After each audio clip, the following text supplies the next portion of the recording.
Welcome to my scrapping space. I'm Joni Martin. I'm an independent Stampin' Up demonstrator located in Southwest Wisconsin. And I'm here today to share with you one of the cards we made for our In Color Club this month. What do you say we get my face out of the way and we start creating? So In Color Club is a club where you get an opportunity to get all the new great in color products when they come out, when the new catalog comes out in May. And we are at our final month. And this month we are focusing on Shamrock. So my In Color members get 2 card ideas and pieces to make 2 cards that focused on Shamrock. So this is Shamrock. And again, one of the In Colors. In Colors from Stampin' Up mean that they're going to be in the catalog for 2 years and then they're going to disappear and be replaced by 5 other In Colors. It's a chance for us to add some new colors to our standard line of colors. Kind of keeps things fresh and current. So I paired it with this really pretty like background paper, and you've seen me use this one before. Now you're going to find everything you need, what papers I used, what numbers I used, measurements, all of that on my Scrappin' with Joni blog, and this is what it's called on the blog. Designer Tags, Shamrock, In Color Club. Now I'll link to that blog underneath. Okay, so lots of pieces here. Let's look at what we're going to do. This is also Shamrock, and I embossed it to add some texture. And I'll show you how we're gonna, this card is all about layers. This is the Zinnia embossing folder. Look how lovely and large it is. You could emboss a great piece, a big piece. I just used a little piece because that's what we needed here. And you can decide which side you want to use. They both have great texture. I think I'll use this side. The other thing we need to do before we can begin putting all our pieces together is, this card is called the Designer Tags Shamrock because this is a piece from Designer Tags. I know it doesn't look like a tag, but it adds interest to tags in that die set. But it also can do great things for your card.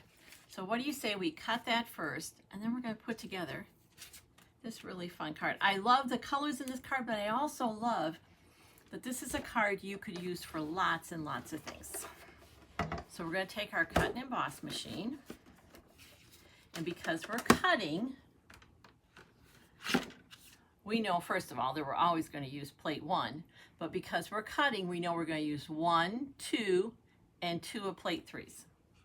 Stampin' Up makes this so easy. You know, like if you're creating late at night and you're like, oh, what do I do again? It's all written down for you. Okay, so the plate 3s in the Stampin' Up system are the clear ones. And then I'm just going to kind of get this so it goes in the corner. There's not an exact spot for it, and I'm going to set it there. And then we're going to put a clear plate on top. That's the second, number 3 plate. And that's really important whether I'm cutting or embossing. Whatever's going through our machine, we need a plate on top. That protects what we're sending through, our die or our embossing folder, and it protects our machine.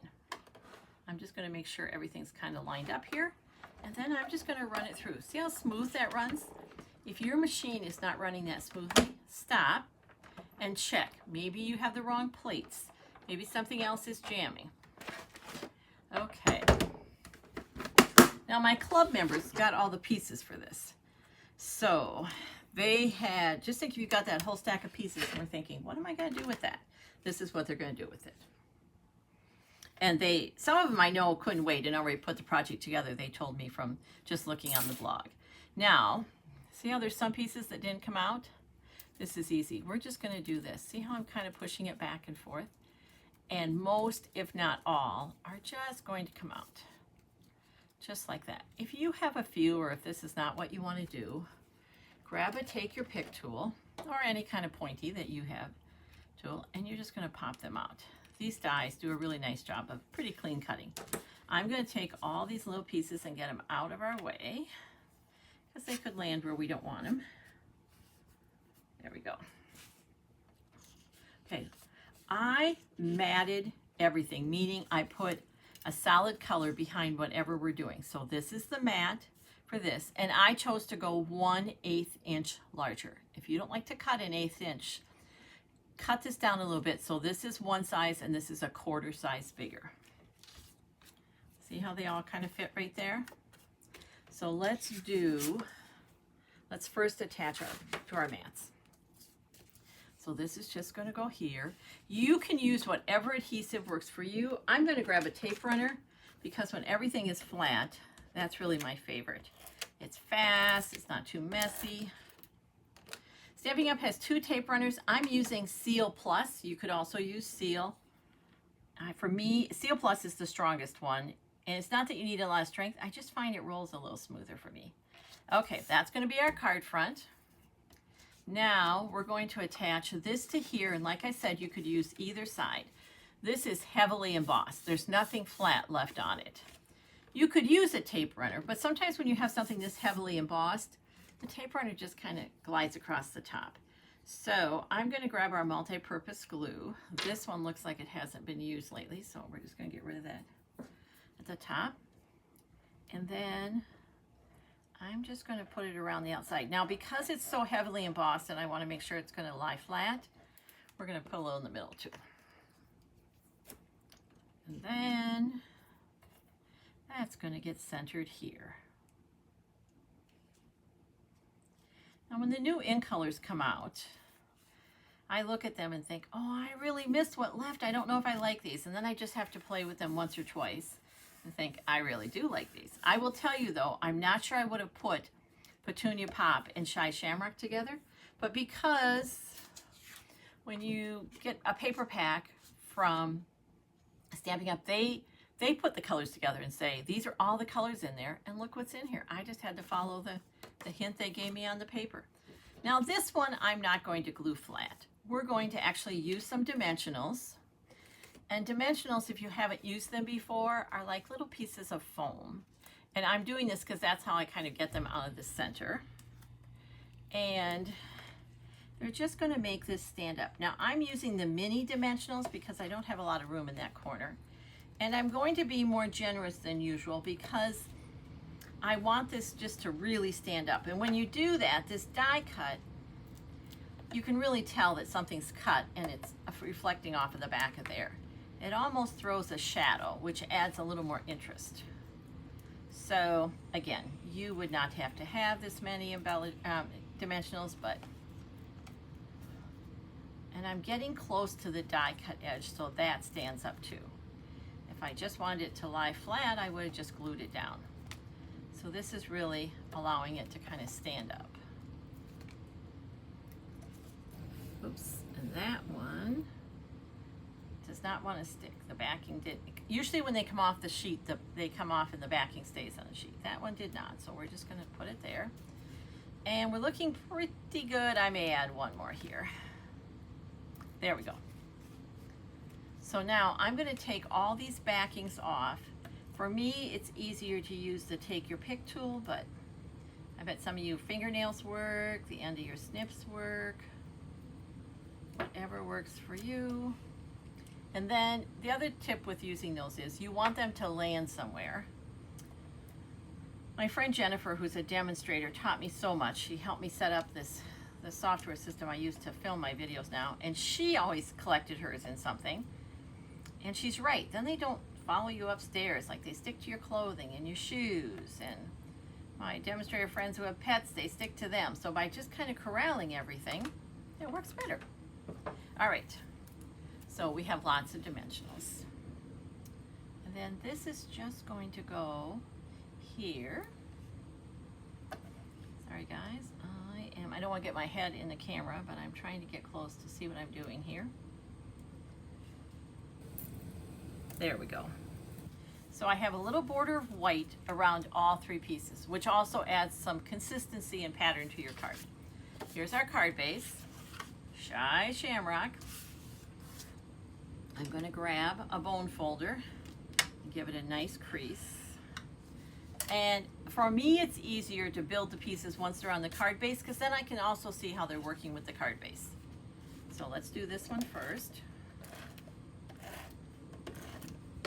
And this is not an exact science. You're going to kind of look and say, oh, I think that looks right. So we know this is going flat against here. Then this piece is going to go here. I'm not going to attach anything yet. And then we're going to pop up You can kind of decide how you want. I think I want the flower going that way. And that's going to go there. So easy to do. And this again can just use a tape runner because it's flat on the back. And because I know where it's going to land. The other reason I like to use that liquid glue is if I think I might have to move some things around. And this is going to go here. One layer of these dimensionals is not going to impact how thick your card is to the point of needing extra postage. It will be fine. So what this does is it allows Shamrock to still kind of be the star, especially being embossed, but it adds this really pretty floral image. And you could do this in any color combination. Now, I felt like it needed just one more piece of bling, or added some bling to add some interest. So if you've seen my videos before, you know my rule of embellishments is an odd number, typically 3, and in a roughly triangular shape. So this is what I did. We're going to put one right here. Look how that pops. You can see it right away. And a roughly triangular shape just means one of your embellishments is standing by itself and the other two are closer together. Let's go right there. And then it's honestly easier if you're pulling from a whole sheet. I have just 3 alone and that little strip doesn't want to do it. And we'll put one there. I bet you can think of lots of reasons to send this card. I send a lot of birthday cards. I'll probably add a birthday sentiment, but it could be a sympathy, it could be an anniversary, it could be a get well. So for the inside of my card, I want to continue the paper and the pattern that I've used on the front. So for the inside, I have a 1/2-inch strip, longer than I need, just because that's easier for me to manage. And we're going to grab a little bit of glue, and right along the top, we will attach this. Now I have not stamped anything. I have a bin of cards that I call my all-purpose cards. And when I need something, I'll grab it, add a sentiment, and it's good to go. So, like I said, probably a birthday card because I have a lot of those to get out yet this week. So now that I've glued it, I'm just going to trim it. And if I had already stamped it, then I would attach it inside. I'm not going to attach it till I stamp it, but I'll just show you. Look at how that brings the front of your card to the inside, adds a bit more interest to that solid white piece. So of course, you know what I'm going to say, we're not sending this very pretty card in a naked envelope. Who wants to open a boring envelope that you get in the mail? You're going to reach for that interesting envelope, or you're going to save it for last because you know it's going to be your favorite. So to add some interest to this one, I'm just, again, going to use some of that print paper. I'm putting glue around my envelope flap, all the way around. And then this piece, which is slightly larger, is just going to go there. I'm holding up the body of the envelope so this can kind of push against it. That forms a little bit of a wall. One of my team taught me that trick of holding up that envelope. There we go. Then we're going to trim this. As a friend of mine said, who doesn't like to fussy cut, that's the easiest fussy cutting I do. Yes. There we go. And we're just going to trim. And this was one of the cards we did for In Color Club this month. And some of those packets are just landing in mailboxes this week, so they'll be able to open it and make their In Color card. There we go. And be sure to check out the video for the other Shamrock card we did this month. Hey, thanks for watching. I appreciate it more than you know. If you liked what you saw, please share with your crafty friends. Until next time, take care and keep crafting. It's good for you.